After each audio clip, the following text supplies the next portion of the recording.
So. Mm. Top. Bon, alors, bref, top.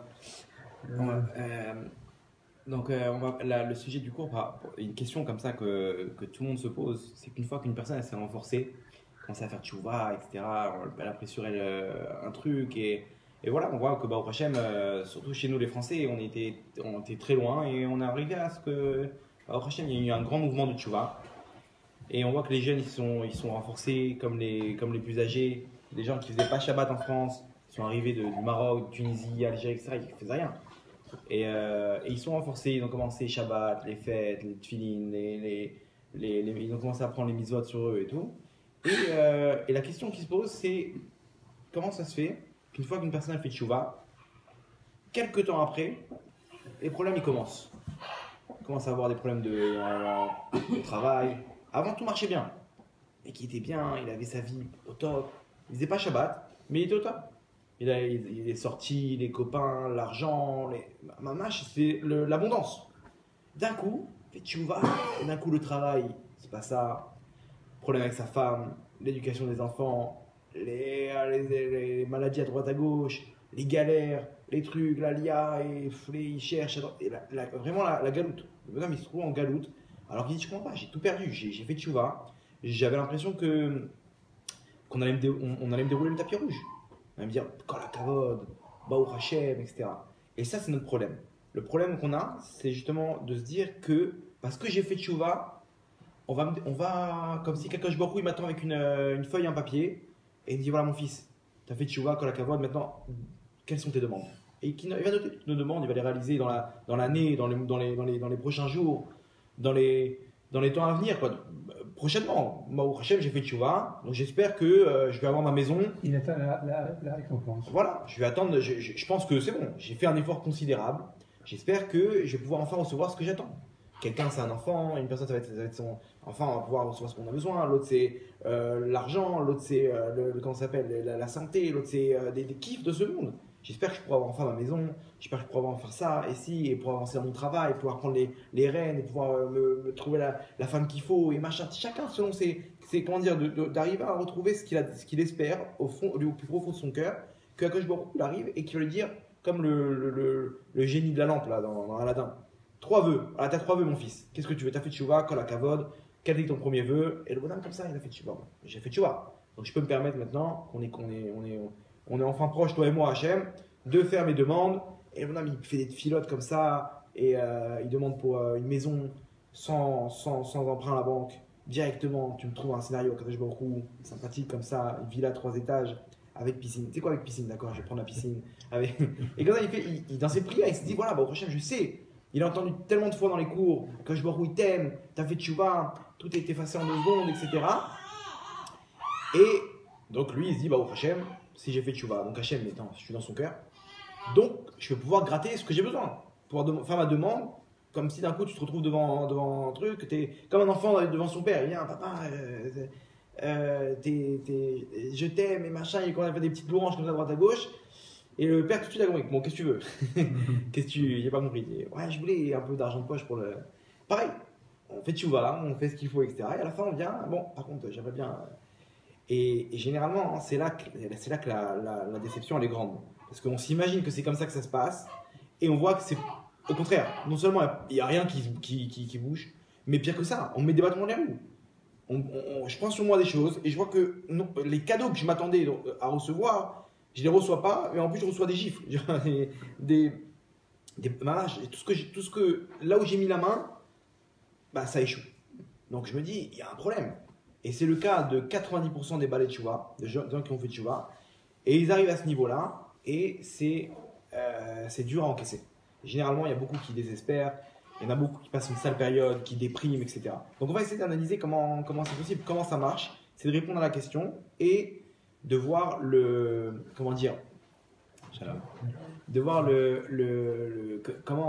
pourquoi c'est ça, c'est comme ça que ça se passe.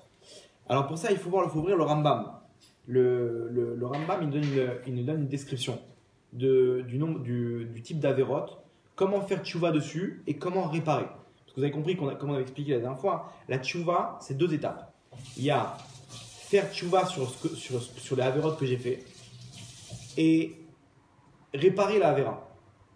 Deux étapes. Si maintenant, le bonhomme il a cassé quelque chose sans faire exprès, il a cassé un vase, il va demander pardon au balabait, au patron, au responsable, au propriétaire. Il va dire je suis désolé, j'ai pas fait exprès, machin, je te demande pardon. Bon, le propriétaire va dire c'est bon, n'aie pas peur, t'inquiète pas. Par contre, ça m'a coûté 200 shekels. Donc, c'est pas moi je dois le racheter, c'est pas moi de les sortir, les 200 shekels. Tout le monde comprend ça, d'accord? Pareil, une personne, elle fait tchouva, Hachem dit en baya, kol tov yafé, on reprend le contact qu'on avait toi et moi avant la faute. Toutes ces fautes, 15, 20, 25 années d'Averot, Hachem il te dit, n'aie pas peur. Pas 15, 20 fautes, 15, 20 années. 20 années, Hachem il te dit, n'aie pas peur. Akol Besséder, t'inquiète pas, tu reprends la place que tu avais dans mon cœur, un Yehudi cher comme ça, à mes yeux, comme mon fils, n'aie pas peur. Ok, alors c'est bon, on peut repartir toi et moi? Non, il y a la réparation. La réparation, c'est autre chose. Tous les dégâts qui ont été faits dans les mondes d'en haut, dans ce qu'une personne ne sait pas ce qu'elle fait quand on fait des avéros, etc., ça engendre des choses en haut, il y a besoin d'une réparation. Ce qu'on appelle la kapara. Cette kapara, Kadosh Baruch Hu, il te dit, il faut que tu répares. Alors il y a 4 types d'avéros que le Rambam il énonce, où il te dit, il y a des choses qui ont besoin de telle réparation, et d'autres, chaque type d'avérote, elle a besoin d'une réparation différente, ou une addition de ces réparations. Donc le Rambam, il explique comme ça. En même temps, c'est logique. Une personne, pendant 25 ans, elle a fait toutes les avérotes de la terre. Le mec, il est sorti, il avait un copain. Il est parti complètement au fin fond de la Touma, et pas de Shabbat, et vraiment avec à Tel Aviv, au plus profond de la Touma, et il fait tchouva. Alors quoi, il peut, tout ce qu'il a ancré dans son échama, de ces avérotes-là, il peut comme ça en 20 secondes faire tchouva. Alors, ce qu'on nous dit, on nous dit des fois dans des cours, tu sais, tu fais tchouva, ça prend 20 secondes, une demi-minute, Akadosh Baruch Hu te pardonne tout. Tout, quoi, 20, 25 années, 30 années de fiesta, etc. en une demi-seconde, en une demi-minute. C'est vrai, mais c'est pas tout à fait vrai. C'est pas toute la vérité. On n'a pas dit la suite. C'est vrai, moi avant, même moi je parlais comme ça, je suis beaucoup avec les jeunes, je leur parle avec, je leur dis fais tchouva, machin, quand on arrive à Elul, etc. Je leur fais tout le speech. Et j'ai vu qu'en fait ça marche pas. Parce que je voulais pas leur dire la vérité, je leur dire attention, tu sais que tu fais pas tchouva, à la fin tu vas passer à la caisse, ce que tu veux, tu rentres dans une macolette, tu prends ce que tu veux. Et à la fin tu viens pour sortir, tranquille, etc. Le mec dit attends, 2 minutes, viens, tu dois payer là. Tu veux pas, vous comprenez comment ça marche. Maintenant, moi je voulais pas tout leur dire, pour pas les effrayer. Dire, tu sais, t'as fait ta avérote, à la fin c'est dur à réparer. Et j'ai vu que, en fait non, si Hachem il a mis ça dans la Torah, c'est pas pour qu'on le cache. Quoi, c'est-à-dire que la Torah elle est imparfaite, et bon, tu sais quoi Hachem, t'as mis ça, mais je pense pas que c'est une bonne idée. Donc moi je juge, et j'ai voulu faire ça au début, et j'ai vu que les gens, ils sont mésalzélim, c'est-à-dire ils perdent la valeur de ce que c'est une avéra. Oh, ça va, si Hachem il pardonne en 20 secondes. Alors c'est quoi une avéra? C'est rien. Si c'est ça, si tu me dis qu'Hachem il pardonne aussi facilement, c'est-à-dire que ça n'a pas de valeur. Donc on pourra retourner faire des avérotes. Et je voyais que les mecs ils retournaient dans leur avérote et ils n'avaient pas de crainte d'Hachem. Donc je me suis dit bon, c'est Adkan, vaut mieux leur dire toute la vérité. Et comme ça, s'il veut retourner, au moins il sait. Non, je sais que c'est grave. Alors c'est quoi ces avérotes comment ça marche? Le Rambam il donne 4 types d'avérotes. Il y a 4 types d'avérotes dans la Torah. Il y a, premier type, les avérotes qui sont dus à une annulation d'une mitzvah. Moi, on m'a dit de mettre des tefilin dans la Torah. Donc, Shatem otam leot aledchem, vayul tafot ben anechem. Vous connaissez cette phrase? On l'a dit dans le Kriyat Shema. On me dit, tu dois mettre des tefilin. C'est une mitzvah positive. Mais tu mets les tefilin. Si j'ai pas mis les tefilin, j'ai annulé une mitzvah, c'est une avéra. L'annulation de la mitzvah, c'est pas genre c'est un bonus. T'as fait, tant mieux. Non, t'as pas fait la mitzvah, t'as une avéra. Vous comprenez? Sur ça, la tchouva elle est simple. Tu fais tchouva, une demi-seconde, une demi-minute, donc t'as retrouvé le lien que tu avais avec Hachem avant l'avéra, et tu as réparé en même temps. Donc effectivement, ce type d'avérote, à la Makom, ils sont réparés, tout de suite. Et tu as fait tchouva, et en même temps tu as réparé. Ok, jusque-là, comme on nous a dit, tu fais tchouva, tu as réparé l'avérote. Maintenant, on passe à un autre type d'avérote. Les lavim. Les lavim, c'est les mitzvot négatives. Ne fais pas. ne haïs pas, ne te venge pas, ne mange pas ça. Le mec, il a mangé du porc, il a fait un interdit de ne pas manger du porc, ce qui est écrit dans la Torah. Ces animaux-là, tu ne mangeras pas, et là-bas, il y a une liste d'animaux dont le porc, etc. Donc, il a enfreint un lave, donc un interdit, une mitzvah négative, un commandement négatif. Donc, il fait tchouva, et la réparation, c'est que à Kippour. C'est-à-dire que sa Avera, elle est en stand-by, elle est en suspens, jusqu'à Yom Kippour. À Yom Kippour, tous les interdits de la Torah, tous les ne fais pas, ne regarde pas, ne mange pas, tous ces trucs-là qu'il y a dans la Torah, à Kippour, ils sont effacés. Ils sont réparés. Vous avez compris? Très bien. Là, on passe aux choses sérieuses. Les karet. Chayav karet, c'est retranchement du Ham Israël. C'est 36 avérotes que sur ça, la Neshama, elle est retranchée du Ham Israël. C'est-à-dire que c'est une gravité, c'est des mitzvot qui sont graves. C'est la catégorie qui est grave. Il y a une mitzvah encore, il y a une seule mitzvah encore dans la 4e catégorie, qui est le Chiyul Hashem. Et ça, bon, c'est une seule mitzvah, c'est encore beaucoup plus grave, mais c'est un peu plus difficile à faire, quoi. Malheureusement, aujourd'hui, bon, c'est... Mais en tout cas, les karet, c'est quoi les karet? 36. On va pas les énoncer. En gros, c'est quoi? Tout ce qui est écrit dans la Torah, Venicheta nefesh haïm Israël, et cette neshama là sera retranchée du Israël. Venatati panai ba nefesh haïm, et je mettrai ma face, je tournerai ma face de cette neshama, c'est-à-dire Hachem s'il tourne sa face, c'est-à-dire que c'est le mec il est retranché. Tous ces avérotes là, je vous donne. C'est quoi par exemple? Alors par exemple, manger à Kippour, manger du Hametz à Pessah, toutes les avérotes de Avodazara. Le mec, il a fait Avodazara, putain, mais il était jeune, etc. Il a goûté au christianisme, ces trucs-là. Il a voulu. Il s'y cherchait, quoi. C'était Avodazara. Il y a des bonhommes, ils partent. Combien après l'armée, ils partent en Thaïlande, en Inde, là-bas. Ils touchent à ces trucs de bouddhisme, de trucs. Ils savent pas, les mecs. Ils ont fait des karet. C'est des riouf karet. Tu veux dire quelque chose? Maintenant, toutes les avérotes de harayot, d'adultère. Le mec, il est parti avec une goya, il est parti avec une femme nida. Une femme mariée, avec un homme, avec un animal, le truc que la Torah énonce là-bas, c'est des karet. C'est des karet aussi que chaque avéra qu'il a fait, c'est un karet. Maintenant, Shabbat aussi c'est karet. Shabbat, il y a écrit 12 fois dans la Torah que la Neshama sera retranchée du Ham Israël. Imaginez-vous la gravité. Shabbat, c'est une des avéras les plus graves. Karet, chaque fois qu'il a fait une avéra, c'est un riouf karet. Vous imaginez la gravité. Bon, il y a 36 comme ça, science, l'homme fait la scientologie, vous savez ce que c'est? Il parle avec des neshamot d'en haut, il ramène ça dans un verre retourné. C'est un sourd de parler avec des morts, c'est un riouf karet. Il y a un jeu comme ça, pas un jeu, ils appellent les esprits qui n'ont pas le droit au Geinam, ils ont trop d'avérotes. Trop d'avérotes, donc elles n'ont pas le droit au Geinam, elles sont dans ce qu'on appelle le Kafakela. Kafakela, c'est elles errent dans ce monde-là, on ne les voit pas. Et là-bas, elles se font frapper par des anges, des démons, qui veulent leur réduire leur avérote par ces souffrances-là pour qu'ils puissent rentrer au Guéhinam. Parce que le Guéhinam, c'est maximum 12 mois. Mais non, alors quoi, c'est injuste. Le mec, il a tué Ben Laden, tué 30 000 personnes.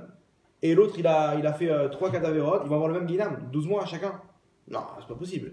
Donc quoi? Donc le mec, il subit dans le Kafa qui est là. Il réduit toutes ces avérotes là-bas. Ça peut durer quelques semaines, quelques mois, quelques années, des fois 1000 ans.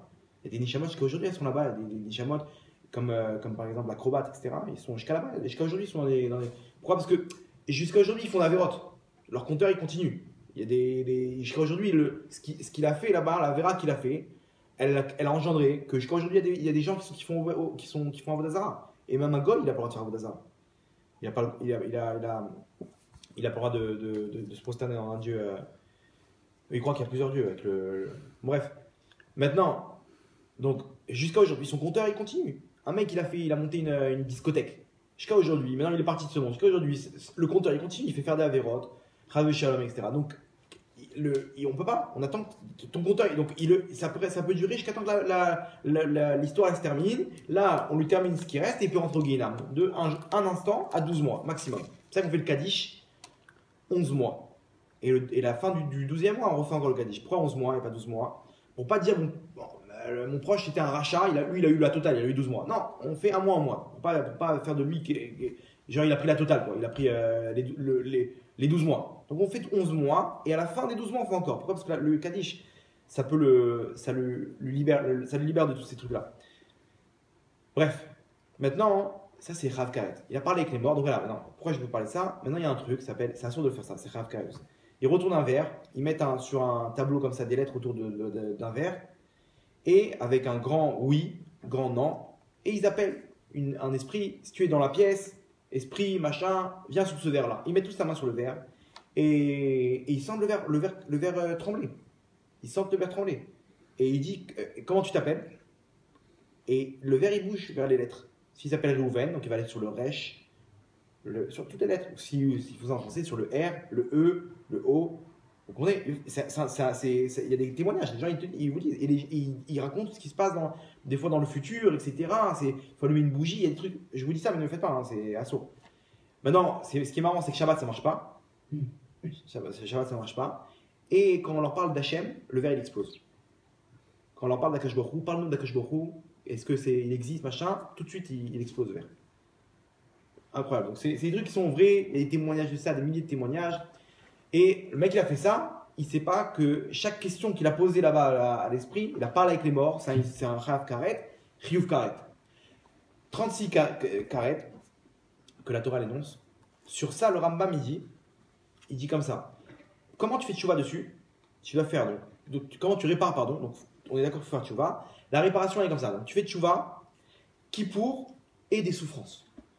Les souffrances, elles viennent réparer les karet. Toutes les souffrances qu'on a aujourd'hui dans ce monde-là, c'est dû au avéroth de karet qu'on a. Vous comprenez? Les souffrances. Alors maintenant, la Gemara dit, dans Brachot, elle dit, c'est quoi des souffrances? À partir d'où c'est considéré comme une souffrance? C'est vrai, souffrance, c'est quoi? C'est quand le mec, mamache, il est en train de souffrir, il est en transpiration, il doit déménager un truc. Chaque chose comme ça, le mec, il doit déménager un truc, ça se passe mal, il a une crevaison, il a un truc. Ces souffrances-là, c'est ça dont tu me parles? Ou tu me parles de maladies? Ou peut-être de trucs beaucoup stables. Le mec, il a voulu chercher, rentrer une clé, c'était pas la bonne, il a pris une autre clé et ça a marché. Le changement de clé, là, est-ce que c'est considéré aussi comme une souffrance? Effectivement, la Gemara nous dit, à partir de quoi c'est considéré comme une souffrance? Il a voulu donner une pièce de tzedaka, il a voulu donner un shekel, il a sorti 10 shekels, et il dit non, trop, c'est trop. Il a remis sa main pour sortir un shekel, c'est considéré comme une souffrance. Donc quand vous voyez, le mec il a raté le bus, il va pour traverser, ça tombe sur le rouge, il va lui attendre encore 25 secondes. Tous ces trucs-là, il répare, tous les carettes.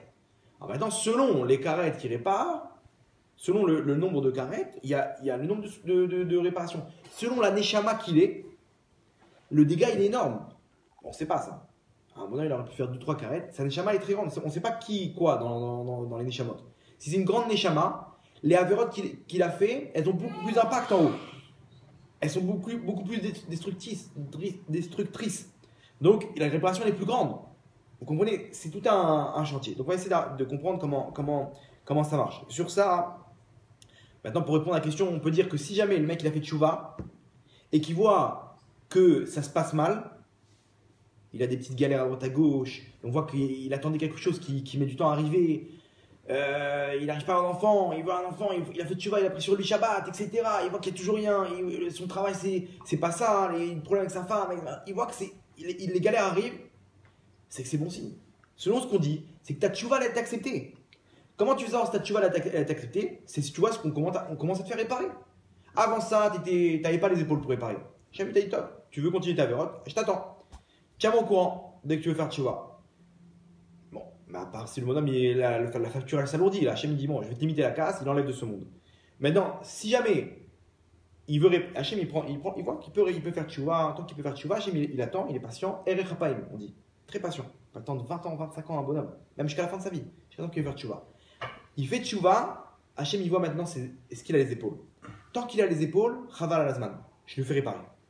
Ça peut prendre une période très courte, ça dépend du truc, comme une période sur des tâches louim de plusieurs années. Et on voit qu'il n'y a pas une personne, ça y est, elle a souffert, ça y est, maintenant elle arrive à un niveau où, ça y est, sa vie, c'est tranquille. On voit déjà, vraiment, on voit des gens qui arrivent à un certain âge. Baruch Hashem, leurs enfants ils sont mariés, ils ont ce qu'il faut, le mec il a, entre guillemets, ça y est, il a réparé ce qu'il faut. Il n'a plus trop de souffrance. Il a réparé, Hachem lui donne un lâche comme Yaakov Avinu. Toute sa vie, il a souffert. Et à la fin de sa vie, pendant les quelques années où il était en Égypte, là-bas, il était avec ses enfants, réunis, il a pu étudier la Torah comme il faut, il a pu fonder la Israël comme il faut, etc. On voit qu'Hachem, ça y est, il a fait réparer tout ce qu'il a dû réparer. Bon, attention, lui, il n'avait pas fait des carrettes, mais à son niveau, à sa neshama, les avérotes qu'il a fait souffrir son père, il a fait pleurer son frère, et les trucs, tout ce qu'il a, c'était comme des carrettes. Ça avait la même valeur. Maintenant, donc, vous avez compris, donc pour répondre à la question, pourquoi maintenant, quand le mec fait tchouva, il lui arrive des problèmes, vous avez compris maintenant comment ça marche. C'est qu'ici, il y a une facture à payer. Et Hachem, il ne veut pas que tu la payes dans le Guinam, il ne veut pas que tu la payes après. Hachem, il veut maintenant tout de suite retrouver le contact avec toi, il veut vite te faire réparer comme ça on avance. Ça y est, on avance, on répare tout ce qu'il y a, tu avances dans ta vie. Donc maintenant, Hachem, il voit sur la personne, c'est une personne courageuse, solide, etc. Il voit que ça s'alourdit. C'est qu'apparemment, Hachem, il a vu que tu étais capable. Il a vu que tu étais courageux, que tu étais une grande neshama, tu avais les épaules, tu étais quelqu'un de fort et de sérieux. On ne perd pas de temps. Tant que tu n'es pas encore marié, tant que tu es ci, tant que tu es ça, etc. Il y a là, viens, on finit avec tout ça. On enchaîne. Après, Chavalazman, je veux que tu avances, etc. Donc Hachem, il lui envoie la facture, gentiment, et comme ça, il peut réparer quand il faut. C'est-à-dire quoi? C'est la preuve que cette tchouva a été acceptée. Sinon, s'il voit qu'il n'y a toujours rien, sa vie elle continue tranquille, c'est qu'ici, tu n'as même pas encore réparé. C'est que ta tchouva, je crois que tu n'as pas fait ce qu'il faut. Le mec, il a fait une vraie tchouva, amitite, avec le cœur, mamache, honnête. C'est quoi, qu'est-ce qu'il doit avoir derrière? Il doit voir qu'on le fait réparer. Il doit voir qu'il y a des petites galères. Maintenant, comment ça s'appelle? Alors, si c'est ça, quoi? Hachem, il est cruel, quoi. On dit que quoi? Hachem, il est Rahman. D'accord? Oui, mais en même temps, ça fait. Comment ici on voit que non, t'as fait, tu payes. Il n'y a pas de Rahmanout, il n'y a pas de miséricorde. Alors, et pourtant, la Torah elle est remplie de psukim où on dit qu'Hachem il est miséricordieux. El Rahum, Vechanoun, El Rapaim, Veraf Chesed. Tu me dis là, tu me dis non, ici c'est comment c'est, la loi. Il n'y a pas de truc, t'as fait, tu payes. Sur quoi on dit qu'il est Rahman? Alors regardez, on a tendance à se confondre. Nous on croit qu'Hachem il est Vatran. Vatran, c'est-à-dire quoi? En français, comment traduire littéralement? C'est. Il laisse passer. Genre, Pacifique. Voilà, il te laisse passer la chose. Il te dit, c'est bon, de toute façon, Hachem, il est Vatran. Il va laisser tomber. Il va nous faire gratuit la Vera. Hachem, il n'est pas Vatran. Ce que tu as fait, tu dois réparer. Parce que ta Neshama, elle est venue pour ça. Tu as un maillon parmi toute l'histoire du Ham Israël. Et toi, tu avais un rôle que tu as cassé, tu dois réparer maintenant ce maillon. Parce que sinon, la chaîne, elle tient pas. Il y a le maillon, ce maillon-là. S'il est cassé, la chaîne, elle tient pas. Tu vas revenir pour réparer. Donc, Ravalazman. Hachem, il laissera pas tomber. Par contre, sur quoi il est Rahman? Sur la façon dont tu vas réparer. Vous comprenez? C'est-à-dire quoi? Hachem, il te dit, tu dois quoi? 3000 shekels? 1 shekel par an 1 shekel par mois pendant 3000 mois. C'est bon? Tu les as payés à la fin. Tu les as payés. De quelle façon tu dois payer? De quelle façon tu vas souffrir? C'est moi qui choisis. Hachem peut faire qu'un bonhomme il prenne une boucha à barabim, une honte publique, devant tout le monde. Il se fait afficher la honte de sa vie. Il se fait humilier devant tout le monde et il vient et dit, tu sais quoi? Je réponds pas. Et il a les boules. Hein. Comment ça arrive ça? Au travail, il se fait humilier. Ou dans un mariage comme ça, un malentendu, et le mec il se fait devant tout le monde, de toute façon tu vaux rien, et machin, devant toute sa famille. Et lui là, il sait même pas quoi répondre. Et tout le monde rigole à côté, machin, etc. Il s'en va en pleurant, le mec. Ça, il a réparé les 3 quarts. Un truc comme ça, c'est un cadeau d'Hachem. C'est un cadeau d'Hachem. Une boucha en public, c'est un cadeau d'Hachem. Maintenant, la parnassa, c'est le meilleur moyen, la souffrance qui répare, c'est le meilleur moyen de réparer. Maintenant, mieux que ça. Si tu mets ça dans une mitzvah, c'est 1000 fois plus réparateur. 1000 fois plus réparateur. Surtout quand vous voyez qu'il y a une souffrance comme ça, dites tout de suite kaparat avonot. C'est-à-dire tout de suite, ce qu'on dit, vous connaissez ce terme. Que ce soit pour la réparation de ma vérote. Il a une souffrance, il accepte. Quand tu acceptes, Hachem il a compris, il a vu que tu as compris pourquoi la sentence elle est là, c'est bon, plus besoin d'en mettre. Pareil, il fait ça dans une mitzvah, construire une soukha, faire des matzot. Vous avez vu ce que c'est une équipe les mecs qui font les matzot là, de Shmura? Tu fais ça une après-midi, le mec il ressort, il est en nage. La soukha, il a construit sous le soleil, machin. Va chercher maintenant les arbataminim, dans le chouk là-bas, les trucs, les courses, Shabbat, le ménage. Il aide sa femme. Je sais pas si c'est un bon exemple. il veut aider sa femme pour Shabbat, il fait une misa, si, pourquoi pas. Et sa femme lui dit aide-moi pour les couches, aide-moi pour la vaisselle, il fait du chesed, ça répare. Il a besoin de, comment ça s'appelle, il a besoin de faire un chesed. Quelqu'un dit je t'en prie, viens m'aider et tout, machin, j'ai besoin d'aide pour déménager, j'ai un frigo à déménager. Ok, j'ai du temps libre. Ça, il est gagnant parce qu'il fait ça les Shem Shamaim, il se lève pour la tefila. C'est dur pour lui de se lever, il se lève, il met les tefilines, les machins, etc. Tous ces trucs-là, c'est des cadeaux qu'Hachem, il a choisi de te mettre cette réparation-là dans le bien. Et le summum, c'est s'il met ça dans le Limud Torah. Si jamais maintenant, je ne sais pas si vous avez déjà étudié la Gemara, ça t'essore le cerveau. Tu finis après 1 heure, 2 heures, on peut demander à Raphaël, on étudie ensemble des fois. On fait 1 heure comme ça, on a essoré. À gauche, droite, machin, Rashi, truc, et tu as compris la question, maintenant reviens dans la Mishnah. Tu réfléchis, tu te bats pour essayer de résoudre la Gemara, la Mishnah, la problématique. Cette souffrance que tu as mis pour essayer de comprendre la Torah, mais c'est un karcher, ça te nettoie toutes tes avérotes. C'est pour ça que moi je conseille aux jeunes, quand je leur parle, etc., le mec il veut faire tchouva, tout de suite je dis rentre à Yeshiva, fais 1 an d'Yeshiva, fais 6 mois d'Yeshiva avant de te marier, etc. Tu viens là-bas pendant 6 mois, tu as vidé ton cheshbon, tu t'es nettoyé, tu rentres là-bas pour une vie, Bezrat Hashem, truc. Pourquoi? Parce que c'est Chabal, maintenant tu as fait tchouva, tu vas réparer. Tout de suite, tu rentres dans une Yeshiva, t'as quoi? Qu'est-ce que tu as à faire maintenant? T'es marié, tes trucs, tes machins, etc. T'as rien à faire, y'a là, 6 mois. Un mois. Un mois, tu rentres comme ça à fond, etc. Les jeunes comme ça, je leur dis, fais 1 an avant l'armée. Aujourd'hui, ils peuvent faire 2 ans d'armée seulement, dans des unités spéciales, etc. Fais 1 an d'Yeshiva, 2 ans d'armée, bah voilà. Je comprends pas, tu reviens au même niveau. Tu as fait 1 an d'Yeshiva, tu as fait 1 an de. Prends un cours, le matin, le soir, etc. Le mec, il choisit de mettre ça, cette souffrance-là, dans quelque chose de bien, de sain. Et pas dans des galères de Parnassa, d'aller à l'autre bout de trucs, et l'aller-retour là-bas, à Beersheba, pour aller trucs, ou à Natania, ou à Jérusalem, les machins, les mecs qui font des allers-retours tous les matins. Yerushalayim, Ashdod, machin, truc. Pourquoi? Et les mecs, ils vont en France, des fois, pour aller pour aller prendre leur Parnassa. Des allers-retours, et c'est dur, et tout le temps, la fin du mois. C'est normal, Hachem, il va te mettre là-bas, la réparation. Mais à toi de choisir. À toi de choisir où mettre cette réparation-là. Maintenant, donc quand on répond à la question, le mec il a fait tchouva, il voit qu'on le fait réparer, il n'y a pas à s'inquiéter. T'inquiète pas, tout va bien se passer, c'est une petite période. Hachem il connaît tes limites, il sait très bien qu'il ne va pas te mettre à genoux. Et c'est que c'est bon si, ta tchouva va t'accepter. Si ta tchouva va t'accepter, sache que tu es ben olamaba. C'est-à-dire qu'après 120 ans, tu vas directement au olamaba, tu as fait tchouva. Le contact que tu as avec Hachem, il n'y a plus de carrette, tu n'es plus retranché. Retranché, c'est ce qu'on a expliqué là-bas, la Neshama, elle erre à droite, à gauche. Là, non. Là, tu es dans l'homme Israël. Tu finis à ce moment-là. Le mec, il a fait tchouva 1 minute avant sa mort. La mort, elle répare tout. Il finit au Gan Eden, au Limba, à l'éternité. Donc, ça vaut le coup que notre tchouva soit acceptée. Là, tu as le papier qui va te donner le passeport pour l'éternité. Ok. Maintenant, alors quoi, Hachem, il est cruel? Non. Quand je me trouve, il est Rahman. Il va te faire payer. De quelle manière il te fait payer, sur combien de temps, etc. Ça, c'est entre ses mains. C'est là qu'on voit la grandeur de Rahman de Hachem. On va voir, il y a une autre façon aussi où Hachem il fait payer, c'est dans la suite où il est Rahman. Par contre, est-ce qu'il est Vatran? Est-ce qu'il laisse passer? Non. Pourquoi Hachem? Ça va, mais fais-nous. Tant qu'à faire, Hachem, tant que tu es Rahman, fais-moi gratuit. Non. Déchire-moi le. Non, mieux que ça.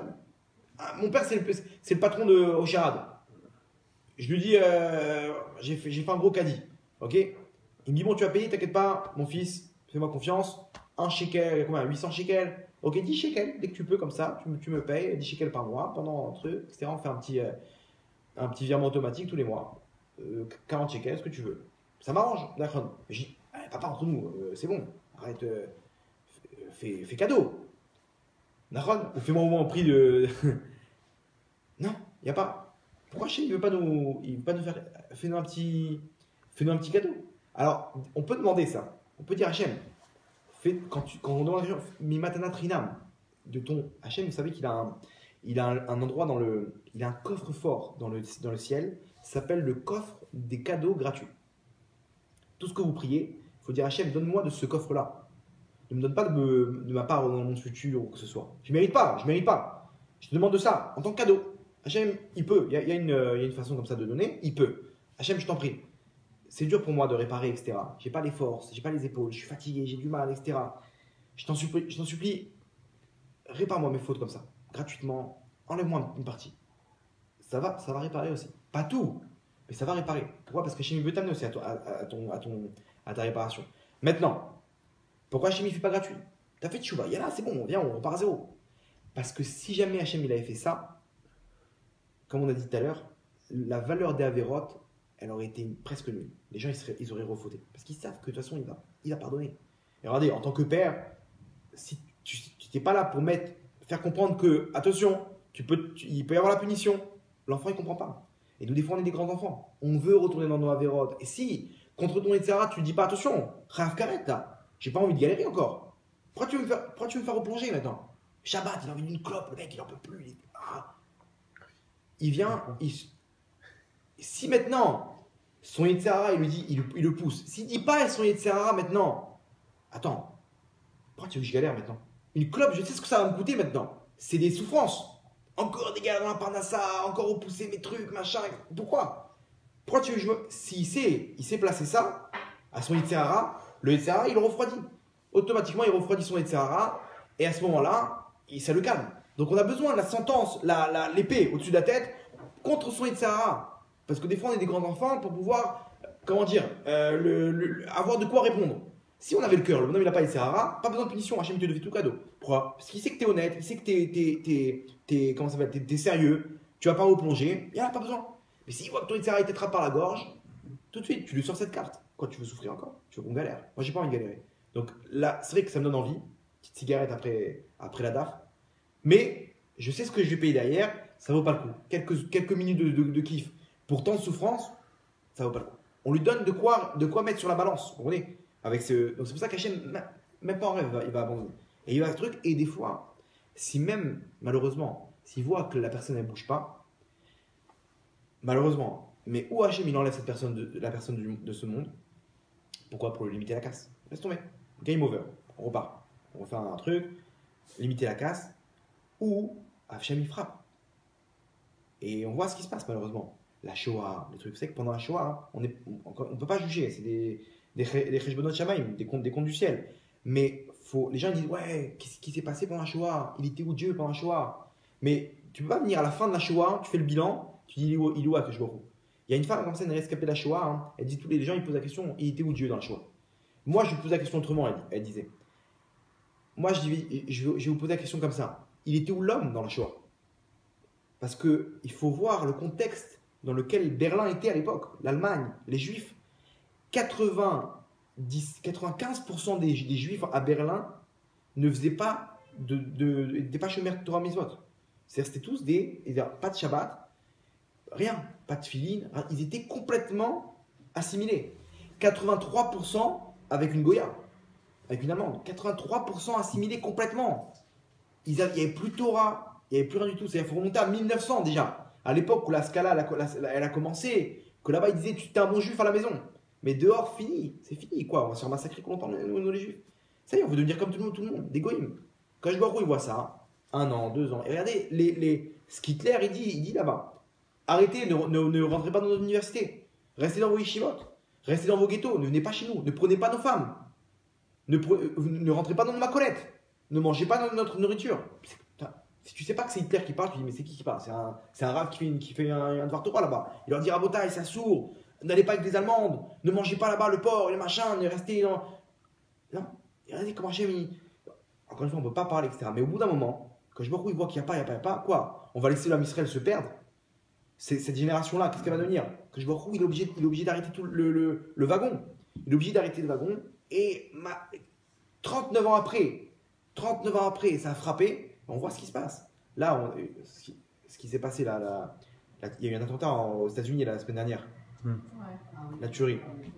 C'est grave, 11 morts, il y a eu combien? Shabbat, ouais. Shabbat. Shabbat, il fait un bruit. Une bride. Maintenant, c'était quoi la bride? Vous savez c'était quoi la bride? C'est une réformiste. Ah, de la Shoah, non? Ah, Il y a un rescapé de la Shoah. il y a eu là-bas un rescapé de la Shoah qui est mort. Non, la Brit Mila, c'était la Brit Mila d'un enfant qui est né d'une fécondation in vitro d'une Goya pour un couple homosexuel. Imaginez-vous le truc. C'était des réformistes là-bas. Vous imaginez le truc dans une synagogue. Là-bas, ils allaient faire une brit mila. C'est réformistes, des conservateurs, je sais pas quoi, des réformistes. Ouais, imaginez-vous, attention, c'était Rejman Shamaï, mais il n'y a pas. Prends le Sefer Torah, ouvre le Sefer Torah, urine dessus, sauf votre respect. Il y a écrit dans la Torah, c'est répugnant pour Hachem un homme avec un homme. Maintenant, tu prends un enfant d'une Goya, tu vas l'adopter, ok, et tu vas faire la brit mila devant le Sefer Torah. Un couple homosexuel, mais vous comprenez, il y a. Non, mais on n'a pas entendu ça. Ouais, il lui dit, on va vous dire ça. Non, renseignez-vous. J'ai eu deux sources, moi, qui m'ont. Au début, j'y croyais pas, moi, c'est quoi, c'est trop grand. Mais quand j'ai vu ça, je me suis dit que c'est. Hachem, il a. Mais Hachem, il a frappé, là. C'est pas. On peut pas dire qu'ici, les pauvres, machin. Vadaï, qu'ici, il y en a qui devaient partir. Il y en a qui leur vie. Hachem, il a rentré tout ça dans un truc. Mais ici, il faut comprendre que ce qu'on voit, ce que nos yeux nous montrent, les accidents de voiture, etc., c'est qu'au bout d'un. C'est Hachem qui frappe. Les accidents de la route, la Shoah.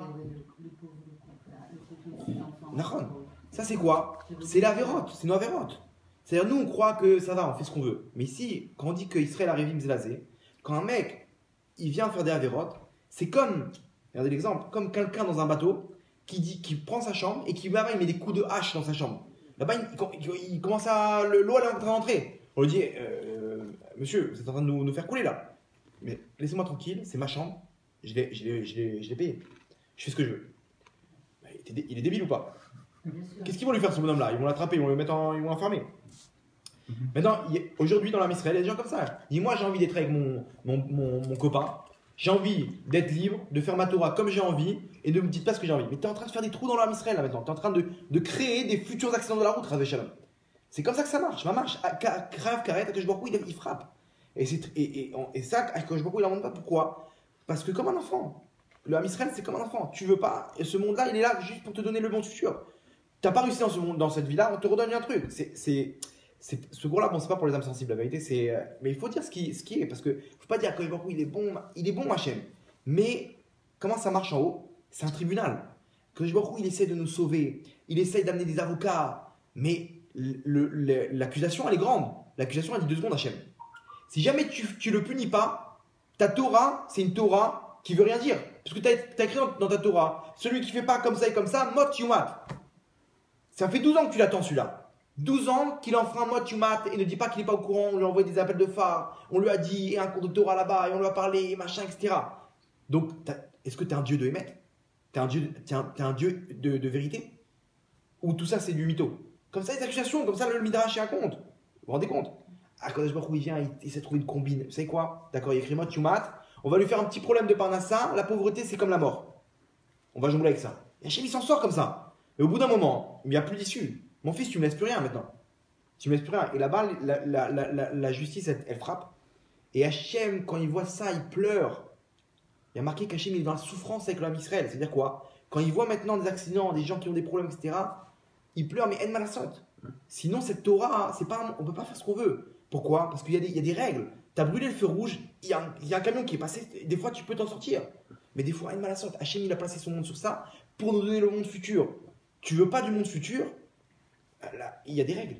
Alors on repart, c'est pas grave. Et des gens, 3, 4 gilgoulim, etc. Je t'ai envie de comprendre. Donc, à nous de faire. Déjà, faire tchouva, c'est sûr qu'il faut faire tchouva. Et c'est là que rentre aussi la deuxième chose. C'est à partir du moment où tu fais tchouva, hein, on rentre sur un autre tableau. Que je vois où tu juste fais tchouva, hein, sors déjà de cette bulle où tu es. Là-bas, déjà, sauve ta peau. Fais tchouva. Ne reste pas dans ce truc-là, dans la situation où tu me laisses. Où on va arriver à un niveau où j'aurai plus le choix par rapport à ce qui est écrit dans la Torah. Sors de ça, monte par là une bonne volonté de ta part. Fais tchouva. À partir de ce moment-là, c'est dur pour toi de respecter la Torah, c'est autre chose. Comprenez? Quand tu dis là-bas, 2 bonhommes, deux bonhommes qui font pas Shabbat. Il y en a un, il peut se faire éclater, Chas Shalom, et l'autre, on ne le touche pas. Mais il fait toujours pas Shabbat. L'un, il dit ouais, ça va, laissez-moi tranquille, vous les religieux, machin, etc. Il fait sa vie, ok. Lui, Hachem, il attend en tournant. Dès que le truc il est rempli, ça part. L'autre, il a compris. Ah, j'ai compris. Il va voir le Rav, mais Rav, comment je fais? C'est trop dur, mon business, mon machin, etc. J'y arrive pas. La cigarette, les trucs, il galère, il n'y arrive pas. Le Rav, il est à 4. Comment tu fais 20, descends à 19? Tu peux faire ça? Ok, tu vas au travail, prends un taxi. Prends pas la voiture, pourquoi tu veux faire plus d'avérotes? Limite la casse, montre Hachem une bonne volonté. Ok, d'accord. Il continue à ne pas faire Shabbat, Nahon. Mais là, Hachem il dit ok, soyez de Serara, c'est moi qui te l'ai mis. N'ayez pas peur. Je suis conscient que c'est dur pour toi. Mais montre-moi un petit effort et moi, je suis RR, n'ayez pas peur. On peut attendre toute ta vie que tu avances millimètre après millimètre. Parce que Hachem, il ne va juger pas le résultat, il va juger l'effort. Hachem, il juge l'effort. Vous comprenez? Donc ça, c'est une écoute qu'il faut savoir. Fais tu vois tout de suite, sauve ta peau. On va pas lui dire, mec, ouais, allez, c'est bon, Hachem va tout pardonner. Non, non, non. Écoute bien. Tu fais tchouva, tu fais une tova à personne. À que je ne crois pas qu'il est là. Ah, merci mon fils. Toda Rabba. Là, tu sauves ta peau. Tu fais tchouva, tu sors tu rentres dans un autre tableau. Cet autre tableau-là, maintenant, on a tout le temps. Là, c'est dur pour toi, on t'a pas dit de devenir Rabba Massalé. Là, t'as du mal. Le mec, il est avec des filles, il est avec une Goya, même avec une Goya, il fait tout, il continue, il est Kharav Karet. C'est pas grave, là, Hachem, il voit tout ça, il te fait avancer doucement, doucement, et on est dans un stade où, à partir du moment où tu as donné une carte à Hachem, en haut, il peut dire aux accusateurs, laissez-le tranquille. Laissez-le tranquille, c'est moi qui lui ai mis ce Yitzhara là, c'est à cause de moi qui fait la vérote. Maintenant, lui, il a fait son travail, le reste, c'est entre mes mains. Là, tu as dans la faire avancer, le résultat, on s'en fiche. Lo alecha amelacha ligmor, comme ça écrit dans les Pirkei Avot, c'est pas à toi de terminer le travail, mais c'est à toi de commencer. À toi de commencer le travail. C'est ça qu'Hachem nous demande, de commencer le travail. Et là, en fait Hachem il est Rahman. Le mec, pourquoi il fait pas de tchouva? Il dit, mais je peux pas, moi, je crois que je peux la quitter, celle-là. Monsieur, la Gemara dit, c'est comme un chien, la Goya, avec un juif, c'est comme un chien, elle est attachée à lui comme un chien. C'est-à-dire quoi? Prenez un chien, essayez de vous débarrasser de lui. Le mec, il prend l'autoroute, 50 km, il laisse le chien, il retourne à la maison. 3 heures après, il sera là, le chien. Le lendemain, il sera là. Pourquoi? Il ne te laisse pas. T'es mon maître, je suis fidèle. La Goya, pareil. Elle ne lâche pas. Pourquoi? Parce qu'elle sait inconsciemment que ce juif-là, elle sent dans sa touma qu'il faut le descendre, ce juif. Il faut l'enlever sa doucha. Donc, le mec, il dit, mais je peux pas. Comment tu veux que j'arrive à me débarrasser d'elle? Shabbat, c'est hyper dur pour une personne de prendre sur lui Shabbat. Quand il a un business qui tourne à 10 000 euros par Shabbatot, par Shabbat dans le mois. Et le mec il prend sur lui la cigarette, les gens ils savent comment c'est dur. Bon, à Vodazara, tout ça, je pense que le mec il n'a pas de truc, mais il y a des avérotes qui sont durs. Manger à Kippour, manger des trucs. Mais il y a des avérotes, surtout l'adultère. Là-bas, aujourd'hui, on est dans un monde où tout le monde fait ce qu'il veut. Il y a un jeune il m'a raconté, une fille de sa classe, 17 ans, 3 avortements. Imaginez-vous, dans quel monde on est? 3 avortements, 17 ans. C'est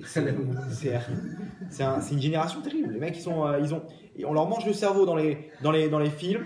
On leur montre que c'est normal. Arriver à un niveau, bon bah on va pas faire que s'embrasser. Et donc voilà. Donc les gens ils font des avérotes, etc. Les hommes avec les hommes aujourd'hui. Aujourd'hui, la hister. Mais on arrive à une génération où il n'y a jamais autant d'homosexuels. Avant, à l'époque, il y en avait, mais ils étaient chacun dans leur. Mais aujourd'hui, non seulement ils ne sont pas cachés, donc ça, on les voit, mais aujourd'hui, on a un niveau où ça se propage à une allure terrible. Maintenant, vous savez pourquoi? Dans la Torah, il y a un cas comme ça. Bon, je ne vais pas rentrer dans ça, c'est un truc compliqué. Pourquoi, comment, etc. C'est compliqué selon la Torah, comment ça marche ça. Il y a des Gilgoulim, des gens qui sont nés avec ça. Et il y a des gens qui ont créé ce désir-là. Ils ont créé chez eux le fait d'aimer un homme. Comment? Je vais expliquer comment ça marche. Il y a écrit dans la Torah, l'homme, il a été créé comme ça. Achare a peulot nimshachim alevavot. Après les actes suivent les sentiments. Ça veut dire quoi? Regardez chez vous comment ça marche. Le mec, la première fois, on lui fait goûter du whisky. Il va goûter. Ah, c'est fort ça, c'est quoi ça? Il va pas aimer. Deuxième fois, maintenant il va voir que tout le monde kiffe. Donc il va se relancer. Troisième fois, ça y est, il aime. La cigarette, il demande à n'importe quel fumeur comment c'était la première clope. Et quoi, j'ai failli vomir, une horreur. Il réessaye parce qu'il voit que tout le monde kiffe. Le mec, quoi, il a l'air avec sa clope, machin, il voit qu'il kiffe. Donc il dit, mince, genre, je réessaye. Il réessaye, ça marche pas. Troisième fois, ça il commence à kiffer. Et après, ça devient fumeur. Maintenant, chaque chose comme ça. Pour chaque chose, le mec, il va, la dame croûte. La dame croûte, au début, c'était pas dégueulasse, la robe. C'est acide, machin. Aujourd'hui, les mecs, tu leur parles de ça, c'est genre, mais quoi, la première fois? Ouais, il y a que toi qui dis ça. C'est pas bon. Les gens, aujourd'hui, tu leur parles de ça, tu rigoles, tu mets ça dans une séouda le Shabbat, et tu vois les gens, ils sont allongés sur la table. C'est Gog ou Magog. Maintenant, au début, t'as pas aimé. Comment t'aimes maintenant? Moi, ça m'arrive comme ça à l'armée. À l'armée, quand j'étais à l'armée, Et ma mère, elle faisait le Shabbat une salade d'avocat avec des oignons rouges. Chaque fois, je dis non, je t'en prie, arrête avec cette salade.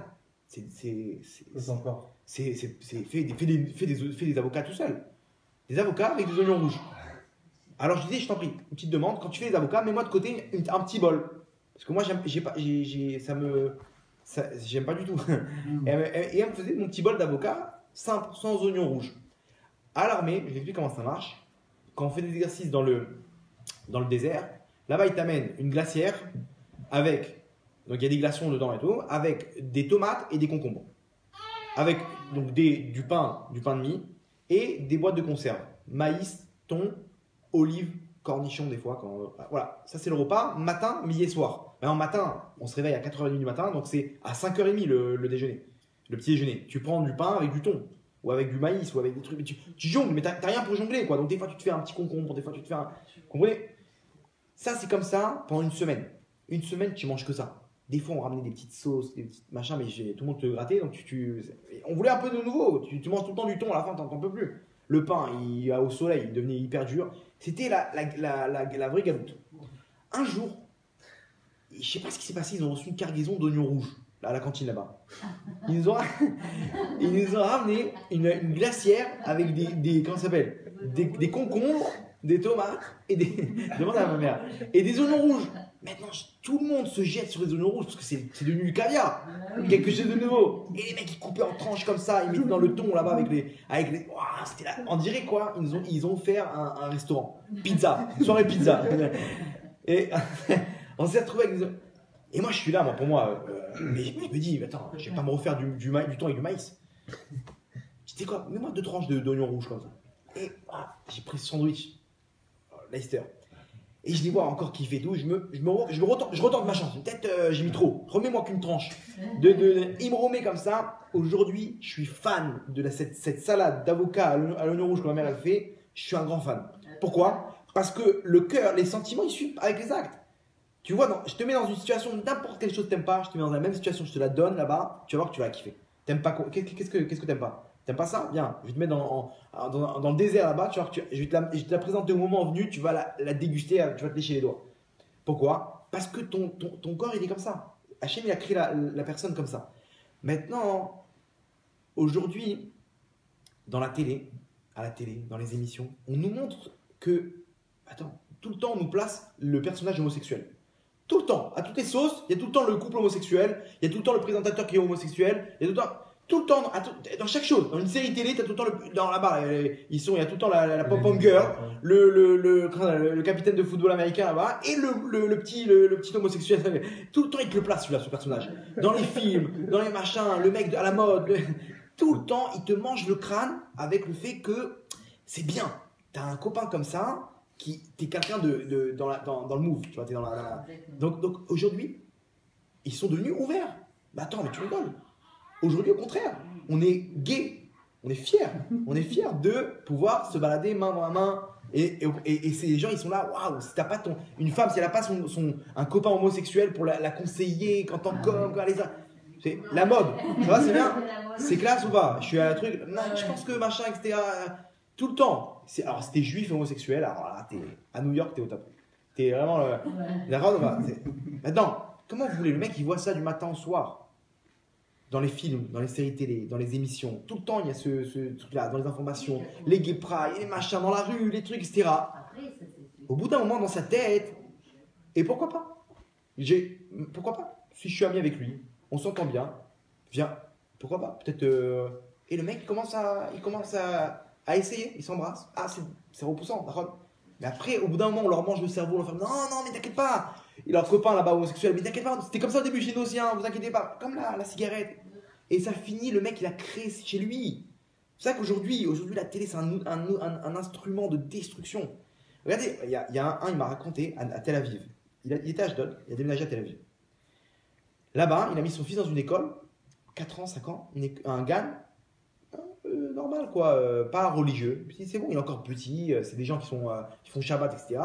Pas besoin de le mettre dans un truc religieux, il comprend pas encore les trucs. Donc c'est quelqu'un, il a raconté à quelqu'un qui m'a raconté. Il me dit, ce mec-là, il rentre le vendredi après-midi, Alors, comment c'est passé et tout? Là-bas, dans le GAN, il y a un truc, papa chez le Shabbat, excusez-moi, et le papa de Shabbat et la maman de Shabbat. Là-bas, ils font un genre de Kabbalah de Shabbat, ils chantent les Chadodi, ils mettent le papa de Shabbat, donc ils font une petite Seouda, et le papa de Shabbat, lui met une couronne, c'est lui qui fait le kidouche, et la maman, et elle met le foulard, et machin, et les trucs, les nérotes, etc. Et tous les vendredis, c'est un nouveau gosse. Alors il dit, c'était qui? Alors c'était bien, c'était qui papa de Shabbat? C'était moi. Ah super. Et c'était qui la maman de Shabbat? Non, c'était un autre papa de Shabbat. Pourquoi? Peut-être qu'il y a eu un truc, il s'est renseigné.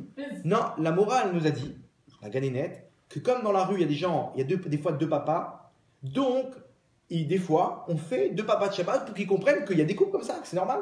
Il faut vous vous rendez compte? Donc maintenant, quand un petit grandit comme ça, bon, Vadaï, ils les ont tout de suite enlevé de là-bas du GAN, mais comment vous voulez qu'un petit il grandit, on lui apprend, tu sais, c'est normal quand tu aimes une fille de faire des bêtises avec elle. C'est normal quand t'es ami proche avec lui.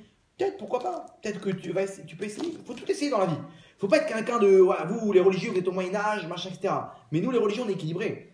On a la Torah qui te dit et mieux que ça, c'est que la Torah, elle te dit, Hachem, il te dit explicitement là-bas, il te dit, c'est répugnant à mes yeux. Deux hommes, c'est répugnant. Sans parler de ce que les hommes ils font avec les animaux là-bas. J'ai entendu aux Pays-Bas, ils ont fait une maison où le mec il paye pour aller avec. Il choisit un animal dans une chambre. Ça existe ça? Ouais, aux Pays-Bas. Imaginez-vous dans quelle génération on arrivait. Quand maintenant on entend que Tel Aviv c'est la capitale des homosexuels. Ça va faire des beaux bébés. Ouais, quand on entend quand on entend Tel Aviv que c'est la capitale des homosexuels, etc., ça fait de la peine. Ouais, Ça fait de la peine. Quoi, en Israël, ils ont trouvé que ça. Quand on apprend que le lendemain de Tisha B'Av, là-bas, il y a une pierre du Kotel qui tombe là-bas chez les réformistes. Ah oui, les Vous croyez que c'est Stam? Entre nous, vous croyez que c'est Stam? Le lendemain de Tisha B'Av, on prie, on pleure pour reconstruire le Beth Amikdash. Le lendemain, il y a une pierre qui tombe. Pourquoi? Vous savez, c'est pas ça, Tisha B'Av, Tel Aviv. Il y a une gay pride là-bas, ils ont insisté pour pouvoir passer une loi pour qu'ils puissent adopter les homosexuels en Israël de façon légale, etc. Je sais plus c'était quoi. C'était, je sais pas combien, 200 000 à Tel Aviv. Le jour de Tisha B'Av, ils viennent comme ça, le moment où on te dit, garde profil bas ce jour-là. C'est toutes les catastrophes qui sont arrivées ce jour-là. Les mecs, non, Dafka ce jour-là, pourquoi pas? Pourquoi? Vous allez nous dire quoi faire, nous, vous les religieux? Justement, plus vous nous dites quoi faire, plus ça montre que vous voulez qu'on se renferme. Mais nous, on est fiers. C'est Dafka ce jour-là. C'est Dafka à Jérusalem qu'on va faire la Gay Pride. C'est Dafka là où tu nous dis de ne pas faire de. Non, quand même. C'est Dafka au Kotel qu'on va aller. Là-bas, ils ont dû leur faire un endroit au Kotel sur le côté, les réformistes, les hommes, les femmes, etc. Les animaux. Hachem, le lendemain de Tisha B'Av, où tout l'homme Israël il a pleuré, là-bas il te dit, t'as pleuré pourquoi? Pour le visage? Laisse tomber ça ou pas? Non seulement 2000 ans, cette pierre elle était là. Non, mais non, aucun rapport. Si je te dire, c'est quoi? Il y a eu une fuite là-bas à l'intérieur des pierres, et la pierre elle a glissé. Alors premièrement, je sais pas si vous avez vu la vidéo, la pierre elle glisse pas. On dirait qu'on la pousse. Voilà, premièrement. Deuxièmement, Dafka là-bas à cet endroit-là, des réformistes. Et troisièmement, après 2000 ans, la pierre n'a pas bougé. Le lendemain de Tisha B'Av, où nous on prie, vous savez ce que ça veut dire? C'est-à-dire que nos mitzvot ont construit le Beth Amikdash en haut. Nos pleurs, nos mitzvot, la Torah qu'on fait. Et dès qu'il est construit le Beth Amikdash, il se construit en bas. Si une pierre en bas, elle est tombée, c'est-à-dire qu'une pierre du Beth Amikdash d'en haut, spirituelle, elle a été arrachée. Par quoi? Par nos Averot. Le lendemain d'Afka de cette histoire-là, de Tisha B'Av, il y a écrit dans la Gemara que si quelqu'un il rentre dans sa souka, il pleut, c'est-à-dire que sa mitzvah n'a pas été acceptée. Hachem, il lui fait comprendre, je veux pas que tu rentres dans la souka. Parce que quand il pleut, on n'est pas trop dans la souka. Il y a écrit dans la Gemara comme ça, c'est comme si tu amènes un verre d'eau à ton maître, et ton maître il te l'envoie au visage. Tu dis, je veux pas de ton verre d'eau. Pareil, quand le mec il rentre dans la souka et qu'il pleut, c'est comme si, entre guillemets, Hachem, là maintenant, c'est pareil là. Nous on prie maintenant à Tisha B'Av pour la reconstruction du Beth Amikdash, et on te dit, on t'enlève une pierre. C'est-à-dire qu'il Hachem dit, j'ai pas, laisse tomber, tant qu'il y a ces histoires-là, Riouf Karet. Karet, c'est grave. Les hommes avec les hommes, les hommes avec les femmes, les machins, adultères, etc., c'est des avérotes qui massent, qui font des dégâts terribles en haut. Mais Hachem, il peut pas taper encore. Pourquoi? Parce qu'il y a un libre arbitre. Si d'un coup, ceux-là, Hachem, il les frappe, ils vont faire tout ce que va, Hachem, il parle le libre arbitre. Il est obligé d'attendre, jusqu'à temps que ça se truc. Et là, les accusateurs, ils disent quoi, Hachem? Longtemps, tu vas laisser te souiller ta Torah là-bas? Et là, d'un coup, il y a un terroriste qui arrive en plein milieu, 11 morts, et des accidents de la route. C'est des gens qui devaient mourir, des machins, etc. C'est des condamnés, on ne peut pas rentrer. Razjan me dire, ils sont. Allez savoir, c'est quoi? Peut-être que c'est des gens qu'ils regrettent. Fais tchouva, tu fais tchouva à la makom. À la makom, c'est réparable. À la Macom. Le mec, il a fait les pires avérotes de sa vie. Il était pendant 10 ans avec son copain. Il a dit ça, stop, j'arrête ces bêtises-là. C'est des riouf carrette. Il est parti avec lui. Même des gens, des gens, ils sont mariés. Ils ne respectent pas les mitzvot de Terre Mishpacha. Il va avec une famille là, même s'il est marié. Il dit, mais ça va. Nida, c'est aussi des carettes. C'est un peu moins grave qu'avec un homme, etc. Mais quand même, le mec, il prend sur lui, ça, stop. On va, c'est quoi d'aller au mikvé? Il dit, ah, ça va, c'est bon, vas-y. Qu'est-ce qu'on a? C'est rien. Tu vas, tu as perdu une demi-heure, tu fais un aller-retour au mikvé, t'es pur, il n'y a pas d'avérote. Vous comprenez? C'est des choses. Hachem te dit, pourquoi mon fils? Pourquoi tu fais tout ça? À la fin, tous ces trucs-là, c'est nous qui les amenons. Maintenant, je vous pose une autre question. Comment vous expliquez qu'il y a des Rishaïm qui font ce qu'ils veulent, pas de Shabbat, le mec il a 3-4 filles à côté, il est marié, hein, mais il fait sa vie, qui pour Pessar, et vous voyez, Baruch Hashem, ils ont ce qu'il faut, il y a de l'argent, les voitures, maison 3 étages, ça coule. Le travail, l'entreprise, machin, tout ce... Qu'est-ce que tu dis? Parce que Dieu leur paye tout ici. Il a fait même. Il y a écrit dans la Torah, à Racha, quand il dit Ani lo yacher les shalemo. Je ne vais pas retarder de le payer. Pourquoi? Les avido. Pour le faire perdre à tout jamais. Comment ça marche? Et vous allez comprendre aussi chez nous comment ça marche. Quand quelqu'un il fait tchouva, comment ça marche. Quelqu'un qui a fait tous ces carrettes-là, lui il monte par là qu'il n'est pas intéressé par l'homme Israël. Tu fais d'Averot qui te retranche de l'homme Israël. Donc automatiquement, il n'y a pas réclamé après tu as fait ta vie, après tu dis attention. Par contre, Akadosh Baruch Hu, et j'ai mis les tefilines à ma bar mitzvah. Et j'ai été, là-bas il y avait la skara de tonton de machin, il y avait un cours de Torah, je suis resté. J'ai fait des brachot. Et comment ça s'appelle? Tu te rappelles là-bas, je suis venu, j'ai la Gada de Pessah, j'ai respecté. J'ai quelques mitzvot. J'ai fait un don là-bas, ils ont vendu pour Baba Salé là-bas une bougie, j'ai mis 500 balles. Qu'est-ce que tu veux? Il faut que tu payes aussi. Je dois dire en 2 secondes. Dans ce monde-là, tu m'as montré que tu n'étais pas intéressé par ce Ham Israël. Tu faisais tout ce qui te retranchait du Ham Israël. Maintenant, tu veux le salaire. Alors, j'ai une nouvelle pour toi. Sache que moi, j'aime pas avoir de dette. Ces dettes-là, je te les ai payées. Tes tefilines de la bar mitzvah, ta maison 3 étages, payé. Là-bas, la Ascara, là-bas, les petites brachot, 3 voitures, là-bas, tous les 3 ans, tu avais une voiture, payé. Les trucs machin, c'était l'entreprise, les machins, etc. Maintenant, ton compte de mitzvot, 0. Maintenant, il faut que tu payes. Les avérotes, et Gilgoul, et machin, etc. Le mec, il peut se retrouver d'un coup. Il retourne sur terre d'un coup. Le mec, c'était un milliardaire. Il a fait toute sa vie. Accident d'hélicoptère. Il se retrouve à la Macom. Il dit oh, Baruch haba, Manishma. Alors viens. Attendez, j'ai mis de l'argent dans les chivotes. Non, mais 2 secondes, c'est en t'a payé tout ça. L'hélicoptère, c'était là-bas, les trucs, machin, etc. Ah, regarde, c'est quoi ça? C'est qui ces femmes-là? C'est quoi ça pendant Kippour? C'est qui celui-là? Le mec, il avait toute la période de la terre. Et on le remet à la Macom, en tchouk. Il se retrouve en kafar. Gilgoul, tac, direct.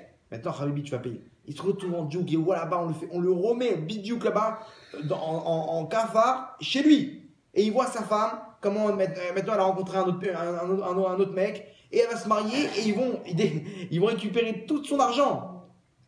Et lui, il essaye d'arrêter le mariage, et les trucs, machin, et il vient comme ça, et le mec là-bas, le nouveau mari de sa femme, il sort le 400. Il m'atterre. Et hop, en Gilgoul maintenant, il passe dans une pierre, et dans un truc. Mec, tout ça, pourquoi? Parce que il faut pas. Alors vous avez compris comment ça marche. Si maintenant, le mec, il a plein d'avérotes et très peu de mitzvot, Hachem, il travaille à la semaine. Tu ne vas pas donner un Gan Eden pour ça. C'est dommage. Tu dois d'abord payer par le. Je te paye tes mitzvot. Maintenant, l'inverse, pareil. Si tu as plein de mitzvot et très peu d'avérotes, c'est l'inverse. Hachem, il te dit quoi? Toi, je te paye tes avérotes dans ce monde-là. Comme ça, en haut, tranquille. Tapis rouge. Directement Gan Eden. C'est Hachem qui vient te chercher. C'est Hachem qui vient te chercher. Directement. N'aie pas peur. Ça dit Shama, elle sort de ce monde-là. Hachem, tout de suite. Chut, mon fils. Je suis là, n'aie pas peur, allez viens, je t'amène à ta place. Et Hachem, il le prend comme ça, pas de jugement. Ce sera pas là, on va juger sur quoi? Il a tout réparé dans ce monde. Nigmar, il a fait ce qu'il faut dans ce monde-là. Et ça, même s'il est en train de réparer, même s'il est en train de faire des efforts pour réparer, parce qu'Hachem dit, l'homme est chané. Le résultat, il est entre mes mains. L'effort, il est entre tes mains. Tu as fait ce qu'il faut, c'est bon. Tu n'as pas été jusqu'au bout, c'est mon problème à moi. N'aie pas peur, etc. Et là, Hachem te dit, t'as toutes ces misotes, t'as très peu d'avérotes, bien, on va te les enlever ceux-là. L'inverse du rachat, vous avez compris comment ça marche? L'inverse du rachat, Hachem il le fait le truc. Et là on fait selon l'effort. T'as fait selon l'effort, Hachem il te paye selon l'effort. Et c'est ça qu'il a Rahman aussi Hachem. Parce qu'Hachem il te dit, commence le travail, commence l'effort, la tchouva, commence à réparer, n'aie pas peur, je m'occupe de toi. Je vais finir avec une petite histoire comme ça, pour montrer comment l'effort, il a une histoire connue, mais vous allez voir par rapport à ce qu'on a dit, vous allez voir une autre facette de l'histoire. Il y avait un couple de Hiloni, mais anti-Torah. C'est pas les Hiloni qui sont loin. C'est les mecs qui sont, non seulement ils sont loin, mais tu leur parles de Torah, pour eux c'est le Moyen-Âge. On va faire d'Afka l'inverse. Jusqu'à qu'ils ont eu un enfant, un garçon, et ils se posaient la question, est-ce qu'on va lui faire la Brit Mila ou pas? Pourquoi? Ça sert à quoi? On croit pas en cette Torah. Pourquoi on va le faire saigner, on va le faire souffrir le gosse? Donc, maintenant les grands-parents ils sont mêlés, ils disent non, pas de quel écart, pas à ce point-là. Mais quoi, mais quelle importance? Moi aussi vous faites pas Shabbat, vous respectez pas ce qui est dans la Torah, maintenant vous nous dites respecter.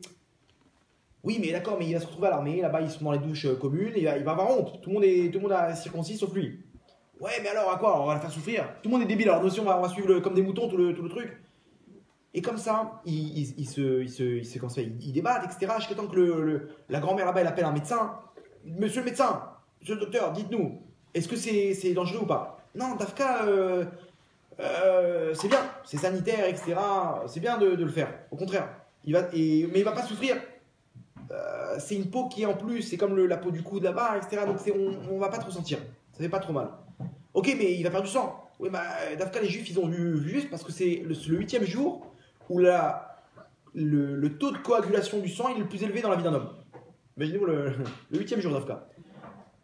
Donc, je vous rassure, n'ayez pas peur. Là, sur ce coup-là, on peut rien leur dire. Ils ont appelé un médecin qui n'était pas religieux. Eh bien, le médecin qui va être neutre. Sur ce coup-là, ils ont raison les religieux. On n'a rien à dire. Ok. Bon, alors ils ont opté pour la Brit Mila.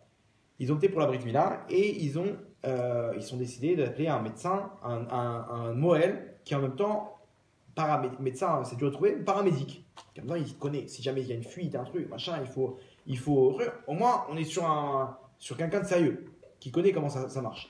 Ils ont appelé un Rav de Bnei Brak. Ils l'ont appelé Shalom. C'est pour une Brit Mila, bien sûr. Quand? Voilà, truc, telle adresse. Ok, quelle heure? 8h30 du matin. Ok, d'accord. Il a pris les notes. Il est arrivé. Il n'y avait personne. Il tape à la. Non, il voit qu'il n'y a pas de synagogue. Il voit que c'est une adresse. Il monte dans l'appartement. Et il n'entend pas de bruit. Il tape à la porte. Et qui lui ouvre la porte? La femme de ménage, une Philippine. Ah, shalom. Il a fait rentrer comme ça et tout. Bon, il voit qu'il n'y a pas de bruit. Il dit bon, peut-être qu'ils vont arriver après. Peut-être que. Il faut quand même un minyan. C'est mieux avec un minyan. Et elle le fait rentrer dans une chambre. Et là-bas, il voit le bébé dans le landau. Et il se retourne, il voit, elle est partie. Bon, il attend, il ne comprend pas. Et elle lui ramène une lettre. Sur la lettre, il y a écrit bonjour, monsieur le rabbin. Donc voilà, nous sommes les parents du petit. Nous avons pris la mesure de ne pas assister à la Mila, parce qu'on trouve que c'est quelque chose d'atroce de faire signer l'enfant. Alors de participer en plus, c'est de comment ça s'appelle, tu supportes l'acte, quoi. Tu es d'accord avec ça. Et donc on a préféré ne pas être là. Donc on vous demande si vous pouvez prendre le maximum de précautions. Si jamais il pleure, de le prendre dans vos bras, de remplacer le père pendant ces quelques instants. Si jamais il souffre et que vous voyez qu'il n'y a pas besoin de le faire, pas besoin d'aller jusqu'au bout, n'ayez pas peur. Et comme ça, il lui donne des instructions. Et à la fin, alors vous voulez lui donner un nom en hébreu, donnez-lui le nom que vous voulez, c'est entre vos mains, juste précisez-nous à la fin le prénom. Toda Rabba, si joint une enveloppe avec votre rémunération, voilà, bonne chance. Il se retrouve là-bas dans le truc et il se dit mince.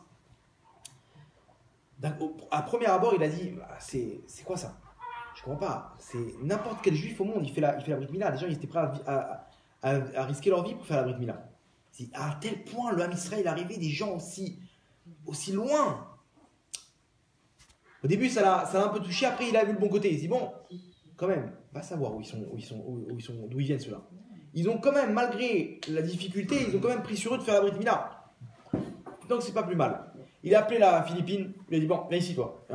Tu vas être mon assistante.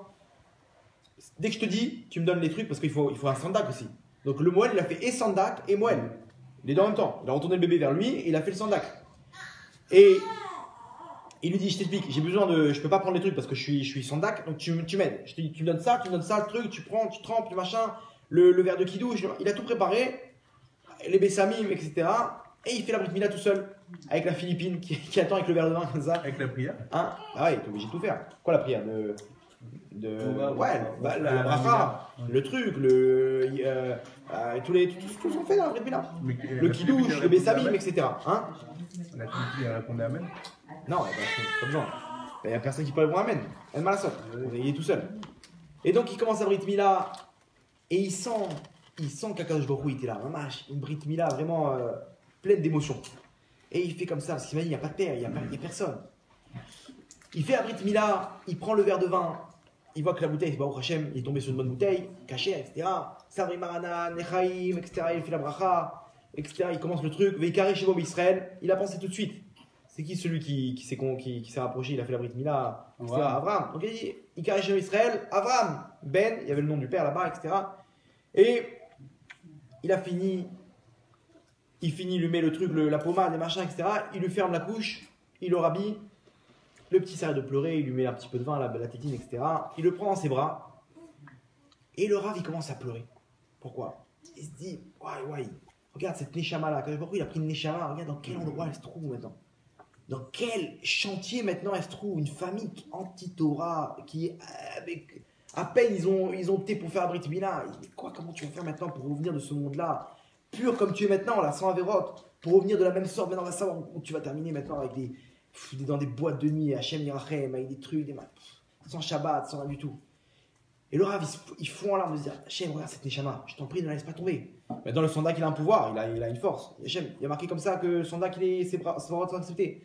Donc Ani Mevarech Oto Yiratson, que tu puisses le protéger, que tu puisses lui donner à trouver la voie de la Torah, la voie des mitzvot, etc. Une belle bracha. Avec des larmes en plus, donc ça passe encore, c'est encore plus d'impact. Et il termine, il écrit là-bas, il s'appelle Avraham, ok. J'ai pris l'enveloppe, je me suis permis de faire un don à la yeshiva où j'enseigne pour sa tzlacha, pour sa réussite, etc. Be'atzlacha, kol tuv. Et il s'en va. 12 ans plus tard, le Rav il reçoit un coup de fil. Shalom, Vodara, bonjour. Vous vous rappelez peut-être de nous, on a fait une brit mila, on vous a pris comme Noël, on a fait un brit mila de notre fils. Écoutez, j'ai fait plein de brit mila, rappelez-moi le cadre. C'était à Tel Aviv, ok, dans une maison, on n'était pas là. Ah, ok, c'est bon, je me rappelle. La lettre, très bien, je me rappelle. Comment il va Abraham? Baruch Hashem, justement, c'est pour lui qu'on vous appelle, c'est par rapport à lui qu'on vous appelle. Makara, qu'est-ce qui se passe? Alors voilà, écoutez, malheureusement, je ne sais pas si Hachem nous a punis ou nous a récompensés, mais il est attiré par la Torah. On n'en peut plus, c'est des disputes du matin au soir, Shabbat, la télé, la nourriture, qu'est-ce qu'on mange, machin, etc. Il est fou amoureux de la Torah, il nous rend fou. Il va sur Internet, il écoute des cours, machin, laissez tomber sur quoi on est tombé. Hachem, vraiment, on n'aimait pas la Torah, Hachem nous a punis, il nous a mis un tzaddik. Et maintenant, le problème, c'est que après lui, on n'a pas réussi à avoir d'enfant. C'est notre fils unique. Et là, on est arrivé à saturation. Il y a 3 mois, on a une très grosse dispute avec lui. Et il a claqué la porte. Il est parti parce qu'il voulait qu'on lui achète des tefilines pour la bar mitzvah dans un an. Il a dit, j'espère que vous allez m'aider, etc. On lui a dit, arrête avec tes lanières de cuir. Là. Ça sert à quoi? Laisse tomber, ça vaut une fortune en plus, etc. Donc il a dit, tant pis, il ne voulait pas m'aider à un truc. J'ai rien à faire avec lui. Il est parti. Au début, on a dit, laisse, il va revenir. Ça fait 3 mois qu'il n'est pas revenu. On sait où il est. On s'est renseigné, etc. Il est dans une yeshiva. Aujourd'hui, 12 ans, il est dans une yeshiva à Bnei Brak. Aller là-bas, vous comprenez qu'on va se faire... c'est pas pour nous, quoi. On veut pas et tout. Donc on a pensé à vous. Peut-être vous pouvez nous aider, le récupérer, lui parler, le rassurer. Et le Rav dit, d'accord, je vais essayer. Quel yeshiva il est? Il donne le nom de la yeshiva, l'adresse. Ok, c'est bien. Ok, j'y vais. Le Rav, il arrive là-bas, il voit un Rav, il lui dit, dis-moi, tu connais Avraham, truc, machin, le nom de famille? Pourquoi? Il se méfie, il savait très bien qu'il avait fui, mais que ses parents, ils allaient venir le chercher tôt ou tard, quoi. Donc il dit, pourquoi? Qui tu es et tout? Bon, il a vu que c'était un Rav, quand même. Donc, bon. Non, moi, je suis son Moël. Et je suis venu parler avec lui. Il dit, ah, T'es ton ouais. Je t'explique, il nous parle de toi comme la personne en qui il a une reconnaissance terrible. Celui qui m'a fait la Brit Mila, il m'a sorti de ce. Il a fait de moi un juif, quoi. Bah, il savait que ses parents n'étaient pas d'accord, ils ont dit t'inquiète pas, on a trouvé un rave. Il dit j'aimerais bien le remercier, c'est grâce à lui que je suis rentré dans ce. Il m'a sauvé ma neshama. Ah, ça va lui faire plaisir. Venez, je vous montre. Il amène dans la yeshiva, là-bas il y a 200 barouim en train de. 200 jeunes en train d'étudier. Il dit viens voir. Tu vois là-bas, la table là-bas, il y a un petit jeune avec 6 mecs autour de lui, 6 petits jeunes qui l'écoutent. C'est lui. Celui qui est au milieu, il est en train de leur expliquer la Gemara. Je t'explique. Ce mec-là, ce petit Abraham, c'est un génie de la Torah. C'est un Talmid Racham, il a 12 ans, mais il jongle dans la Gemara, c'est incroyable. Il nous rend fous. Là-bas, à la fin du cours, et c'est le seul à avoir compris, les autres ils pataugent, il leur explique tout. Il leur fait tout le cours du Rav. 12 ans. C'est un surdoué, c'est un futur grand de la Torah, celui-là. Oh, il voit ça, il est choqué. Alors le Rav vient, yeah, Abraham, c'est ton Moël, il est venu te parler. Ah, il le voit, il lui saute dans les bras. Dans le Rav, il voit ça, ils font en larmes. Ils font en larmes de voir, de se dire, ouais, comment Kajborou, il t'a protégé, la bracha, elle a marché. Il s'est occupé de toi, il t'a protégé, dans ce monde de fou là où t'es né. Hachem, il t'a amené ici en Yeshiva, il t'a mis une grande neshama, Baruch Hashem. Et maintenant, la même scène. Les deux, ils se prennent dans les bras. Là-bas, le Rav, il pleure, il le prend dans les bras quand il était encore bébé. Et là, maintenant, la même scène, 12 ans plus tard, il le prend dans ses bras, il est en train de pleurer. Hein. La même scène, il voit la même scène 12 ans plus tard. Et là-bas, le Rav, il lui dit, mon fils, je t'en prie. C'est tes parents qui m'ont envoyé, ils m'ont appelé, etc. Non, je ne retournerai pas là-bas. Rav, ils veulent pas faire un bar mitzvah. Quoi, je vais pas mettre de tefilin. Shabbat, c'est Hachem Yerachem Rav, etc. Et machin, un truc. Il dit, mais c'est tes parents. Il y a écrit dans la Torah, Kaved et Tavicha. Tu dois respecter tes parents. Laisse-moi leur parler. Moi, je vais leur parler. Je sais comment leur parler. Mais toi, tu viens avec les mitraillettes là-bas et tout, ils se braquent. Il faut savoir les caresser dans le sens du poil, etc. Gentiment. Oui, mais quoi? Alors, je vais faire des avérotes? Il dit non. À toi de jongler. Maintenant, si Hachem il t'a mis là-bas, hein, peut-être qu'il veut que tu les aides. Peut-être qu'il veut que tu ailles les chercher, ces néchamotes-là, tu les rapproches à la Torah. Donc, tu as un rôle. Tu peux pas t'en aller. Allez, viens. Je prends sur moi de leur parler, etc. Il est rentré là-bas, le Rav. Il leur a dit, écoutez, vous savez ce qui est écrit dans la Torah? De vous respecter. Vous voulez voir quoi? Votre fils qui va finir en Thaïlande pendant 3 ans, vous n'avez plus le voir, il va vous adresser la parole, il va vous parler par votre prénom. Ou quelqu'un qui va rentrer, quand vous allez rentrer, il va se lever. Papa, fais-moi une bracha. Il va vous embrasser la main. Où ça existe, ça, ce respect? Il n'y a pas. Selon la Torah, on ne descend pas du singe. Donc, automatiquement, si toi tu penses que tu es singe, donc c'est normal. Plus tu es proche du singe, plus tu n'as pas de respect pour la personne qui est au-dessus parce qu'elle est plus proche du singe. Mais nous, selon la Torah, plus tu es proche, plus la personne elle est au-dessus de toi, plus elle est proche du Har Sinaï. Plus les connaissances qu'elle a, elles sont plus fortes que toi, donc le respect il est plus grand. Et il leur parle. Vous allez voir ce que c'est Shabbat, vous allez goûter à Shabbat, etc. Essayez. Voilà. Il arrive à les convaincre. C'est bon, on est prêt à faire des concessions. Tu nous dis ce qu'il faut acheter, on achètera. Shabbat. Si on doit mettre la télé, on mettra ça dans la chambre, etc. Bon. Et les Hadad, ils ont rapproché. Ils ont fait tchouva des gens de gauche, des mecs hyper loin. Hachem, il a été les chercher, il leur a fait tchouva. Ils ont pris sur eux. Maintenant, par rapport à tout ce qu'on a dit maintenant, le cours, je vous pose une question. Par quelle route ces gens-là, Akadosh Baruch Hu, il les a pris, il les a sauvés, il les a sortis de le Guinam qui les attendait, Hachem Yerachem. Une vie d'Averot. Maintenant, Hachem, il les a pris, non, ici. Hachem, il a pris une neshama, imaginez-vous, du Gan Eden, un tzaddik comme ce petit enfant-là.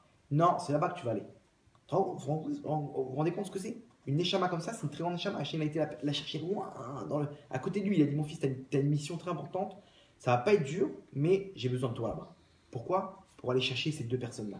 Je veux pas qu'ils aillent au Guénam. Je veux les sauver. Sur quelle route? Attends, mais il faut... Alvaïk, on arrive à ça. Qu'Hachem, il vient nous chercher aussi, comme il a été chercher là. Mais en quoi ils ont mérité ces gens qui étaient contre la Torah toute leur vie et qui ont fait tout l'inverse de la Torah? Sur quoi ils ont mérité? C'est qu'à un moment, ils ont fait l'effort de dire, c'est quoi Hachem? On va faire cette rythme-là. Ils ont fait l'effort, malgré la douleur. Pour eux, ça ne rend pas en compte de faire une Brit Mila. C'est du Moyen-Âge, cette histoire de Brit Mila. Ils ont pris sur eux, ils ont fait l'effort. Hachem a dit, tu fais un effort, le résultat, il est entre mes mains. Je vais te faire arriver au résultat. Ça a pris des années. C'est 20 ans plus tard, ils ont fait tchouva, entre-temps. Mais Hachem, il les a pris du bas de l'échelle, il les a mis en haut de l'échelle. Ils ont dû faire tchouva, ils ont pris sur le Shabbat, etc. D'une extrémité à l'autre. Maintenant, Pareil chez nous. Le mec, on lui dit, ouais, mais comment tu veux que je fasse? Commence. Fais tchouva, fais l'effort, et à partir, malgré l'effort, Hachem, il te dit le résultat est entre mes mains. Si tu veux, je te sors de là. Et si je veux pas, je te sors pas de là, n'aie pas peur pour toi. Toi, tu as rempli ta mission. Tu as fait l'effort, c'est entre tes mains, tu as fait ce qu'il faut. Tu as eu la volonté, tu as eu l'effort. Le résultat est entre mes mains. Donc Hachem Ezakenu, Bezat Hachem, Yiratson, qu'on puisse arriver à, comment dire, à s'enforcer à ce niveau-là. Et maintenant on comprend que une personne comment s'appelle, qui voit, elle a fait tchouva, voit qu'elle bosse, etc. C'est pas, t'es dans l'effort, t'es dans le bon train. C'est-à-dire que t'as pris le train. N'aie pas peur pour toi, ça va bien se passer. Il y aura des petites secousses, mais ça va bien se passer. Au contraire, c'est que ta tchouva elle est acceptée, même s'il y a des difficultés, etc. C'est bon signe. C'est des réparations, et même ça prend du temps, etc. N'aie pas peur. À Kol Besséder, t'es entre de bonnes mains. Mais prends le train, monte dans la Tachana. Hachem Ezakenu, nous et toute cette génération de Hachem pour la nuit de Mashiach, Bekarov, Baruch Adonai Olam, Amen, Amen, Chazak Baruch.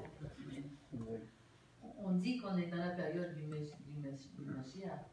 Nachon. Parce que justement, avec ces trois choses qui sont arrivées entre la première, c'est la pierre qui est tombée.